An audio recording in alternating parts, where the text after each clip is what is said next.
O título da reflexão de hoje é Salvação, a mensagem central da Bíblia. O verso base está em João, capítulo 1, verso 12. Contudo, aos que o receberam, aos que creram em seu nome, deu-lhes o direito de se tornarem filhos de Deus. A mensagem central da Bíblia é o amor de Deus por seu povo e, por consequência deste amor, o sacrifício de Cristo para salvá-lo. No versículo base do Evangelho de João 1,12, a Bíblia fala do direito de se tornar filho de Deus. Mas o que significa isso? Em Gênesis 1,27, a palavra diz que fomos criados à imagem de Deus. Um filho é essencialmente gerado, não criado. Deste pensamento, podemos tirar que, a princípio, não somos filhos de Deus, mas sim criaturas de Deus. No Novo Testamento, em Efésios capítulo 1, versos 4 e 5, o apóstolo Paulo escreve que Deus nos escolheu para sermos santos e irrepreensíveis e nos predestinou a sermos adotados como seus filhos, por meio de Cristo. Claro, se não somos gerados por Deus, o único modo de nos tornarmos filhos de Deus é por meio da adoção. E neste caso, quem nos adota é o Filho legítimo de Deus, Jesus Cristo. E fazendo parte da família, temos o direito à herança, como está escrito em Gálatas, capítulo 4, versículo 7. Então, concluímos que não somos, a princípio, filhos de Deus, mas sim criaturas de Deus. Então, como se tornar filho de Deus? E provoca um pensamento mais profundo. O que é ser filho de Deus? Ser filho de Deus é mais do que apenas ser uma boa pessoa. Ser filho é estar disposto a seguir ao Pai, fazer sua vontade, ainda que esta não seja a nossa vontade. Ser filho é mais do que apenas ir à igreja no domingo e seguir o resto da semana sendo uma pessoa egoísta e mesquinha. Ser filho é entender que Cristo veio ao mundo por nós e, por mais que desejemos algo para nós, precisamos fazer tudo por Ele para agradar ao nosso Pai. Vamos seguir e entender como se tornar um filho de Deus. A Bíblia foi deixada por Deus como um guia, um manual para sabermos como receber a salvação. Veja o verso de 1 João, capítulo 5, verso 13. Escrevi-lhes essas coisas a vocês que creem no nome do Filho de Deus, para que vocês saibam que têm a vida eterna. Então, o primeiro passo é crer no nome do Filho de Deus, Jesus Cristo. O problema é que, como na maioria das vezes, nós humanos complicamos as coisas, fazendo com que a salvação oferecida por Deus nos pareça algo difícil de alcançar, ou pior, algo volátil, que hoje temos e amanhã perdemos. A salvação é um dom gratuito de Deus e não depende dos nossos feitos. Efésios capítulo 2, versos 8 e 9 está escrito: Pois vocês são salvos pela graça, por meio da fé, e isto não vem de vocês, é dom de Deus, não por obras, para que ninguém se glorie. O que nos leva ao segundo passo. Para sermos salvos, precisamos entender que somos pecadores e por isso não somos dignos da bênção de Deus. Paulo escreve em Romanos, capítulo 3, verso 10, como está escrito: não há um justo, nenhum sequer. E no verso 23, porque todos pecaram e estão destituídos da glória de Deus.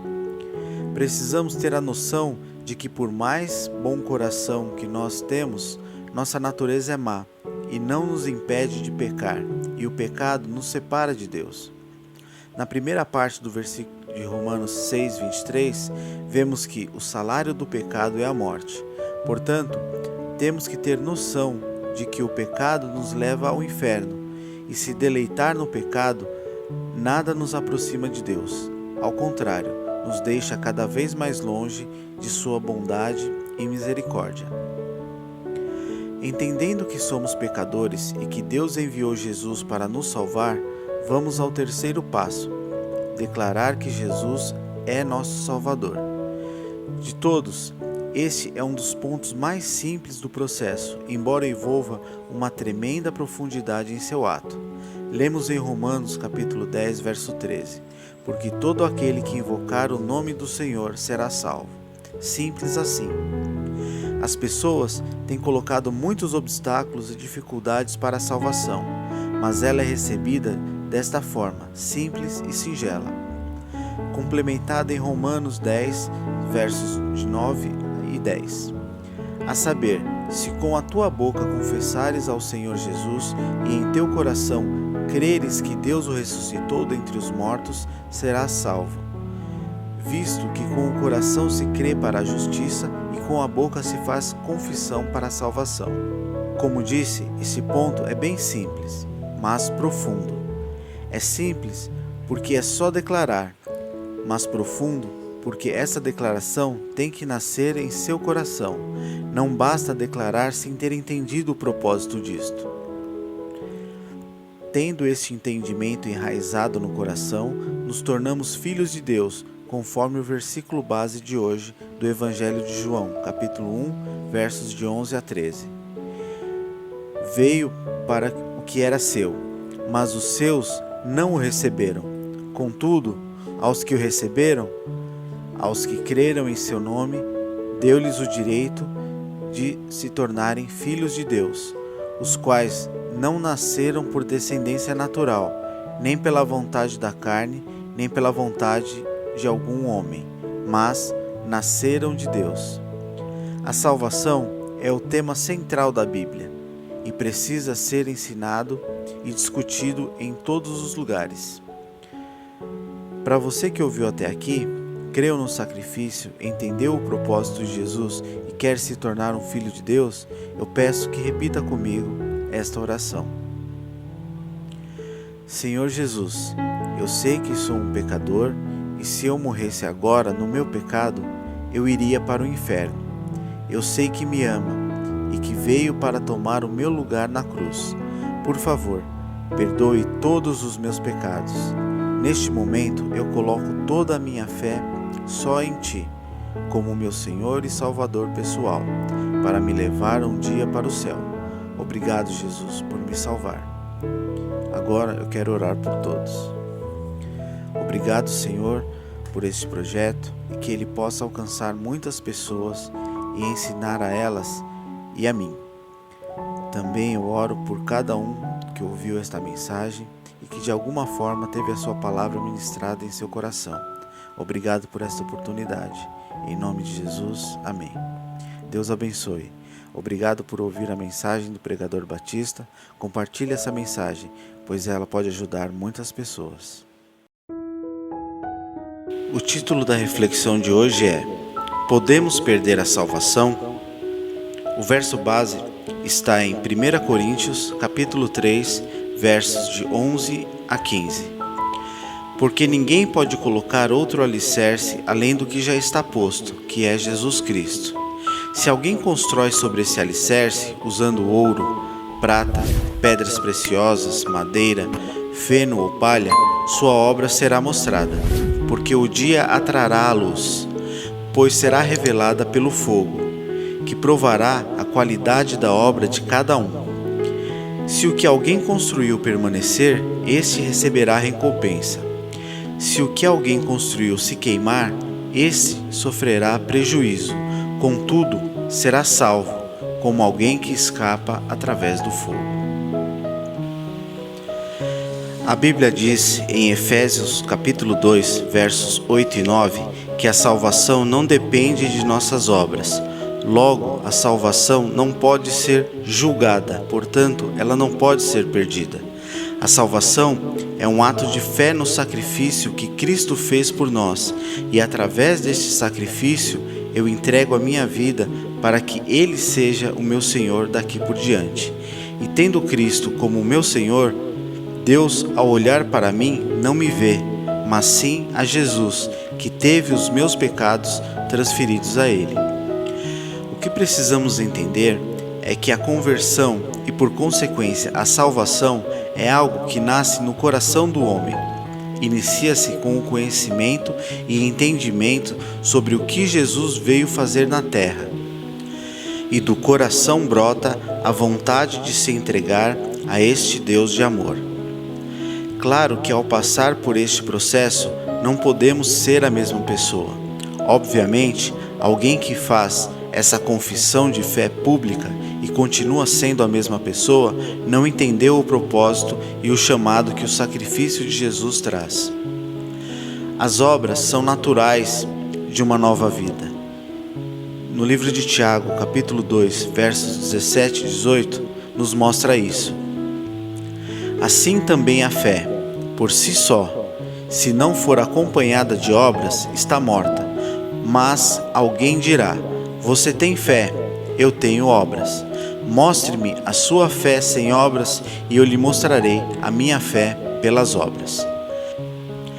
Nossa salvação e nossa fé são naturalmente expostas pela nova pessoa que nos tornamos ao conhecer Jesus. 2 Coríntios 5,17. Portanto, se alguém está em Cristo, é nova criação. As coisas antigas já passaram, eis que surgiram coisas novas. O versículo principal de hoje nos fala sobre isso, sobre as obras que fazemos após nos entregarmos a Cristo. Se nossa obra for boa, ela será provada pelo fogo e passará. Mas se não for boa, ela se destruirá pelo fogo. Mas em ambos os casos, a salvação da pessoa permanece.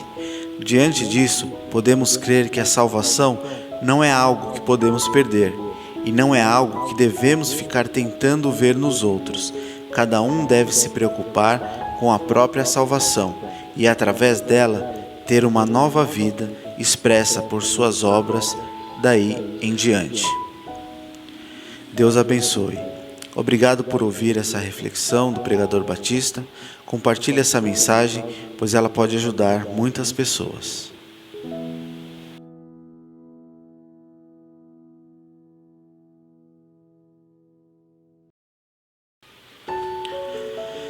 O título da reflexão de hoje é Esperança. O versículo base está no livro de Salmos, capítulo 73, versos 2 a 3. Quanto a mim, os meus pés quase se desviaram. Pouco faltou para que escorregassem os meus passos, pois eu tinha inveja dos nécios quando vi a prosperidade dos ímpios.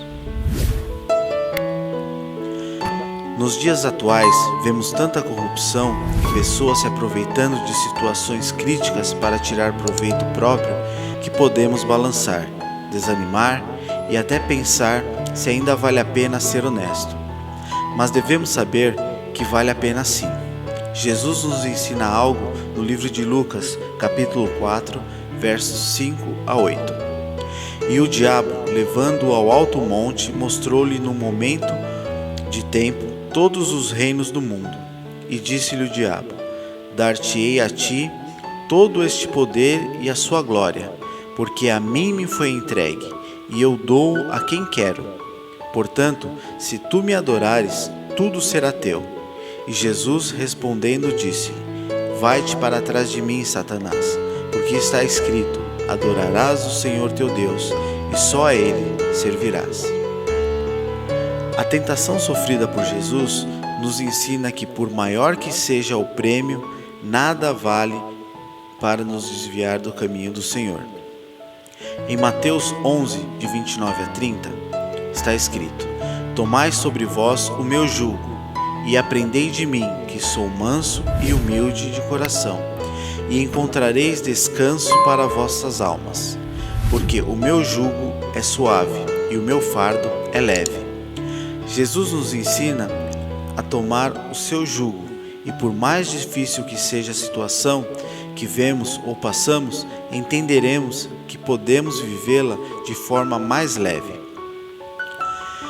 Por fim, vemos que a mudança, de certa forma, pode estar em nossas mãos, se entendermos o versículo de João 14:12. Na verdade vos digo, que aquele que crê em mim também fará as obras que eu faço, e as fará maiores do que essas, porque eu vou para o meu Pai. Os ensinamentos deixados por Cristo podem mudar situações que falamos no início. Nossas atitudes podem e devem ser exemplos para os outros, e assim faremos grandes obras onde quer que sejamos. Deus abençoe. Obrigado por ouvir o Pregador Batista. Compartilhe essa mensagem, pois ela pode ajudar muitas pessoas.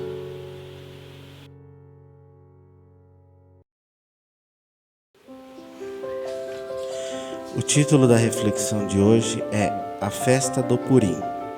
Mensagem escrita pelo pastor José Nogueira, da Igreja Batista Fundamentalista Cristo é Vida, de Fortaleza, Ceará. E para os judeus houve luz, e alegria, e gozo, e honra.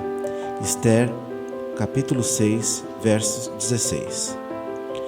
Ainda nos dias atuais, os judeus do mundo inteiro celebram a festa do Purim. Pur significa sorte no singular, Purim é o plural, sortes. A sua origem e significados são descritos no livro de Esther. Mardoqueu escreveu cartas a todos os judeus, ordenando-os que comemorassem o dia 14 e 15 do mês de Adar, todos os anos, como os dias e o mês em que lhes mudou a sorte, a tristeza em alegria, o luto em dia de festa, para que fizessem dias de banquetes. Por isso, aqueles dias chamam pelo nome de Purim, por causa do Pur. Esther, capítulo 9, verso 20 e 26. Naquele tempo, o rei Assuero, rei dos Medos e Persas, tinha sobre seu domínio os judeus que vieram cativos da Babilônia. Entre estes existia a órfã Esther, que vivia com seu tio Mardoqueu, o qual salvou o rei de uma traição e o livrou da morte. Mardoqueu adotou Esther como filha e ambos eram tementes a Deus. Eles nunca se prostravam diante de homens e ídolos. No palácio real, o rei oferecia uma grande festa. Nessa festa, ordenou que a rainha Vasti, sua esposa, viesse à sua presença para que todos pudessem ver sua beleza. Ela, porém, recusou-se, e isso levou o rei Assuero a destroná-la e buscar outra jovem que a substituísse. Dentre todas as donzelas do reino, o rei escolheu a órfã Esther, que passou a reinar em lugar de Vasti. O homem de confiança do rei, chamado Amã, ordenou que quando ele passasse, todos se prostrassem diante dele. Porém, o judeu Mardoqueu jamais se prostrou, e isso acendeu a ira de Amã, que em seu coração intentou matá-lo, juntamente com todo o seu povo, e roubar suas posses. Para isso, ele fez uma trama. Astuciosamente, conseguiu que o rei selasse com seu anel, confirmando a morte de todos os judeus de todo o Império Persa, 127 nações e povos. Amã conseguiu assim que se ordenasse o extermínio de todos os judeus de todas as províncias daquele reino. Mardoqueu comunicou a rainha Esther sobre a má sorte lançada sobre os judeus. E ela pediu que por 3 dias todo o seu povo jejuasse. Amã levantou uma grande forca na praça, onde enforcaria diante de todos o judeu Mardoqueu no dia seguinte. Mas, nessa noite, Deus, que cuida dos seus e muda a sorte, incomodou o rei, tirando-lhe o sono, e este ordenou que fosse lido o livro das crônicas do Império Persa. Entre elas estava escrito sobre o livramento que teve através de Mardoqueu. Então o rei perguntou se fora feito algum benefício a esse homem que salvara a sua vida, e responderam: não. Neste momento, entrava no palácio Amã, que lhe pediria autorização para enforcar Mardoqueu. Porém, antes, o rei lhe perguntou o que se faria a uma pessoa a quem o rei tem grande estima. Amã, pensando que se tratava dele, disse que se colocasse sobre essa pessoa as vestes e a coroa do rei, e que se gritasse por toda a cidade: essa é a pessoa a quem o rei tem apreço. Então o rei ordenou a Amã que fizesse todas essas coisas ao judeu Mardoqueu. Então a rainha Esther, na força do jejum e oração de todo o povo de Deus, foi à presença do rei, pedir pela salvação do seu povo da morte. Este, ao saber que Ester era judia e que Amã queria matá-la, muito se indignou e ordenou a morte de Amã. E ele foi enforcado na própria forca que construíra. E o rei fez novo decreto, autorizando os judeus a se defenderem dos que lhes atacassem. Assim, houve um grande e providencial livramento do povo judeu. O rei engrandeceu a Mardoqueu e o colocou em lugar de Amã no reino, dando-lhe grandes privilégios e os bens de Amã. Mandou ainda que se enviassem cartas por todo o reino a favor do povo de Deus. Então Mardoqueu escreveu: comemorem o dia 14 e 15 do mês de Adar, todos os anos, como os dias e o mês que mudou-se o presságio, a tristeza em alegria, o luto em dia de festa, para que se fizessem dias de banquetes. Nosso Deus é o mesmo. Assim como ele mudou o destino de Ester, de Mardoqueu e de todo o povo judeu, ele quer mudar hoje também a sua vida. Eis uma das grandes lições da festa de Purim para todos nós. Deus age muitas vezes imperceptivelmente. Não é citado o nome de Deus no livro de Ester. Porém, embora não o vejamos, Ele está vendo nossas lutas e perigos. Ele intervém, Ele age sempre na hora certa da vida de todo aquele que nele confia e espera. Mesmo que, numa situação, tudo pareça perdido e sem solução, o Senhor nosso Deus pode mudar tudo. Ele dá o livramento, a cura e a restauração. Hoje nós podemos celebrar em nossas vidas um decreto de vida que foi escrito na cruz do Calvário, possibilitando perdão, salvação eterna e o favor do Senhor para todos os que crerem. Celebremos, demos ações de graças e cantemos com alegria, pois a graça do Senhor venceu os inimigos, a morte e a condenação eterna. Deus abençoe. Obrigado por ouvir o Pregador Batista. Compartilhe essa mensagem, pois ela pode ajudar muitas pessoas.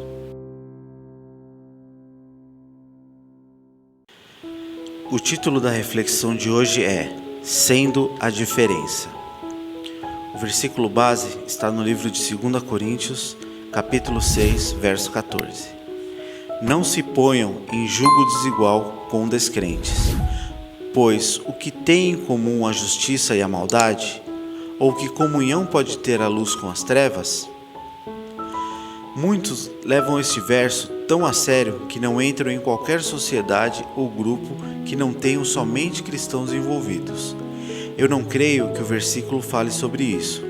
No meu entendimento, é algo maior, algo que tem mais a ver com posicionamento e exemplo do que uma relação pura e simplesmente. A Bíblia diz que nós, cristãos, somos sal da terra. Isto está em Mateus, capítulo 5, verso 13. E o que é o sal, senão o tempero que realça o sabor do alimento? A palavra também nos diz, em Deuteronômio 28, 13, que o Senhor nos porá por cabeça e não por cauda. Então, o que podemos tirar disso é que em qualquer união ou sociedade que fazemos parte, devemos ser o diferencial. Hoje em dia, a corrupção e a maldade estão expostos de forma tão indecente que o normal é sermos esse tipo de pessoa. Mas nós, como cristãos, temos o dever de ser a diferença e mostrar que a obediência a Deus e os princípios cristãos são a melhor forma de ter uma vida tranquila e feliz, mesmo com os obstáculos que teremos de enfrentar. O que o versículo profundamente nos diz é que não devemos nos deixar envolver com a corrupção, injustiças e trevas. Não devemos ceder e praticar esses atos, e assim mostrar ao mundo nossa integridade, ser exemplo e levar mais pessoas a Cristo por conta do nosso testemunho. Se mantenha firme em fazer o certo, sempre, e guarde no coração o que está escrito em Gálatas 6:9. E não nos cansemos de fazer o bem, porque a seu tempo ceifaremos, se não houvermos desfalecido. Deus abençoe. Obrigado por ouvir o Pregador Batista. Compartilhe essa mensagem, pois ela pode ajudar muitas pessoas.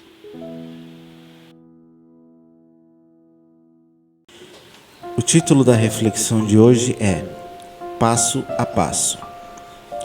Se dissermos que temos comunhão com Ele e andarmos em trevas, mentimos e não praticamos a verdade. 1 João, capítulo 1, versículo 6. Como é vergonhoso quando nos pegam fazendo alguma coisa errada.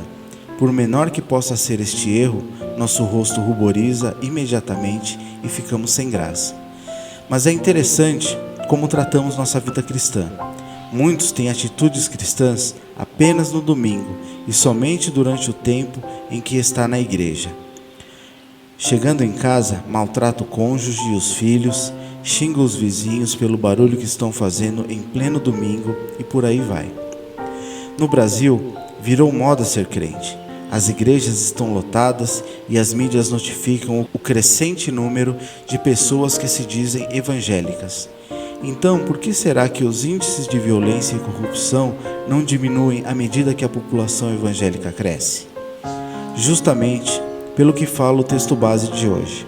Apenas dizemos que somos cristãos, não praticamos o cristianismo, e isso traz um prejuízo e uma vergonha imensa à nossa vida. Pois quando mentimos, e pior, quando gostamos da mentira e a fazemos de forma recorrente, nos afastamos de Deus e nossa vida sem Deus não tem nada de bom. O cristianismo é um treino diário. Tente a cada dia ser mais amoroso, mais amável com o próximo e aos poucos isso se tornará um hábito e seu coração se inundará do amor de Deus. Acredite e dê o primeiro passo. Virão problemas. Não desista. Siga em frente, passo a passo, e você vai conseguir. Deus abençoe. Obrigado por ouvir o Pregador Batista. Compartilhe essa mensagem, pois ela pode ajudar muitas pessoas.